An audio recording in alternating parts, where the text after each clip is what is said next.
Hello friends, welcome to Dina's channel. இன்றைக்கி நம்ம சேனலில் ரொம்பவே சாஃப்டான ஒரு கேக் ரெசிபி தாங்க பார்க்க போகிறோம். அதுக்கு முட்டை, ஓவன், பேக்கிங் பவுடர், பேக்கிங் சோடான்னு எதுவுமே தேவையில்லைங்க. எப்படி செய்யலான்னு வீடியோக்குள்ளே போய் பார்க்கலாம். வாங்க வீடியோக்கு போகலாம். இப்போ நான் எந்த ஒரு மெஷரிங் கப்பும் யூஸ் பண்ண போகிறது இல்லைங்க. இந்த கிளாஸில் தான் மெஷர் பண்ணி சொல்ல போகிறேன். நீங்கள் எந்த கப்பில் மெஷர் பண்ணுறீங்களோ அதே கப்பில் எல்லாத்தையும் எடுத்துக்கோங்க. இப்போ இந்த கிளாஸில் ஒரு 3/4 கிளாஸ் அளவுக்கு சுகர் எடுத்துக்கோங்க. இதை வந்து நம்ம இப்போ மிக்ஸி ஜாரில் போட்டு நல்லா அரைச்சி எடுத்துகிட்டு வந்துடலாங்க.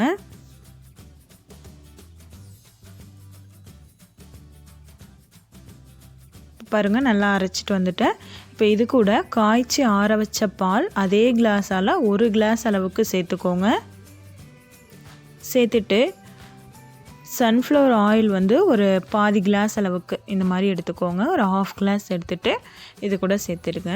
சேர்த்துட்டு இதையும் வந்து நல்லா நம்ம அரைச்சி எடுத்துகிட்டு வந்துடலாங்க. இப்போ பாருங்கள், நல்லா அரைச்சிட்டு வந்துட்டேன். இப்போ இதை நம்ம ஒரு பவுலுக்கு மாற்றிடலாம்.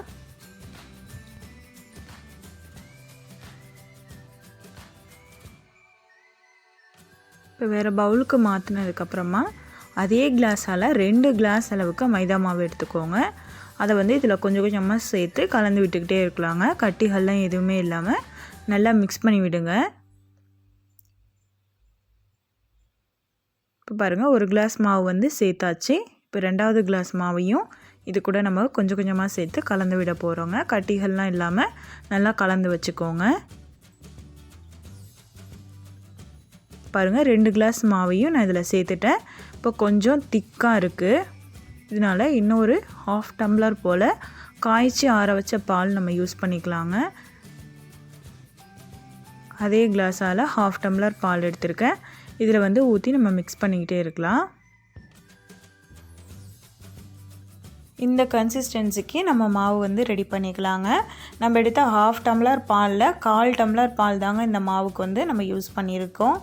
அதுவே கரெக்டாக இருந்துச்சு. மொத்தமாக நம்ம 1/4 டம்ளர் பால் வந்து நம்ம இந்த பேட்டருக்கு யூஸ் பண்ணியிருக்கோங்க. இப்போ ஒரு ஈனோ பேக்கெட் சேர்க்க போகிறோங்க. இது எல்லா கடையிலுமே கிடைக்கும். இதையும் நம்ம கட் பண்ணிவிட்டு இது கூட சேர்த்துடலாம். சேர்த்துட்டு நல்லா மிக்ஸ் பண்ணி விட்டுக்கோங்க.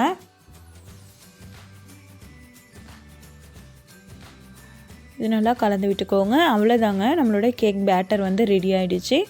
ரொம்பவே சிம்பிளான பொருட்கள் வச்சு தாங்க இந்த கேக் வந்து நம்ம பண்ண போகிறோம். இது வந்து பிகினர்ஸ் கூட ட்ரை பண்ணலாங்க. ரொம்பவே ஈஸியான ஒரு கேக் ரெசிபி. இப்போ இதை வந்து நீங்கள் எதில் பேக் பண்ண போகிறீங்களோ அதை எடுத்துக்கோங்க. நான் அந்த சின்ன டின் ஒன்று எடுத்திருக்கேன். இதுக்கு பதிலாக நீங்கள் டிஃபன் பாக்ஸு இல்லைனா ஒரு பவுலு எது வேணாலும் நீங்கள் யூஸ் பண்ணிக்கலாம். கீழே வந்து இந்த மாதிரி ஆயில் அப்ளை பண்ணி விட்டுக்கோங்க.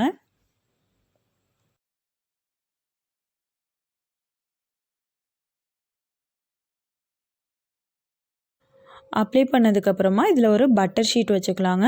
உங்கள்கிட்ட பட்டர் ஷீட் இல்லை அப்படின்னா கொஞ்சமாக மைதா மாவை இதில் சேர்த்துட்டு ஈவனாக ஸ்ப்ரெட் பண்ணி விட்டுக்கோங்க. அதுவே போதுங்க. இப்போ வச்சதுக்கப்புறமா இது மேலேயும் நான் கொஞ்சமாக லைட்டாக எண்ணெய் அப்ளை பண்ணுறேன்.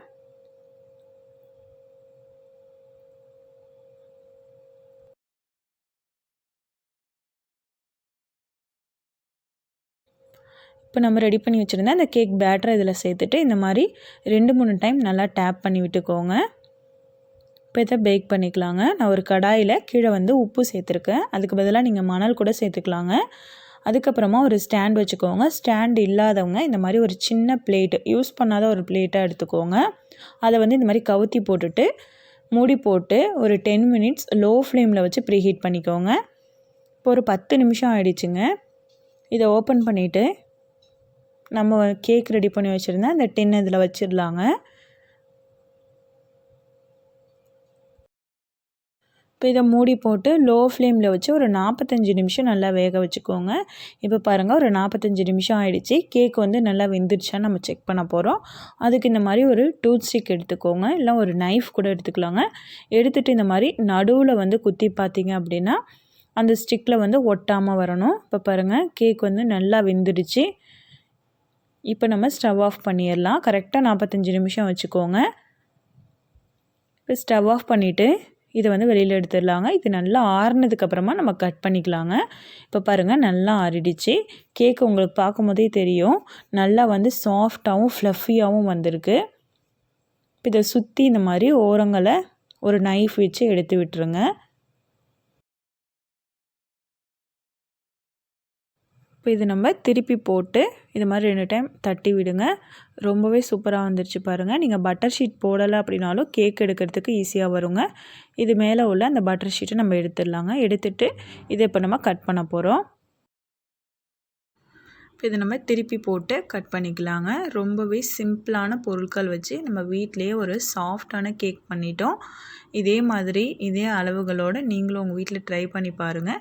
ட்ரை பண்ணிவிட்டு உங்களுடைய ஃபீட்பேக்ஸை எனக்கு கமெண்ட் செக்ஷனில் கமெண்ட் பண்ணுங்கள். இந்த வீடியோ பிடிச்சிருந்தா லைக் பண்ணி ஷேர் பண்ணுங்கள்.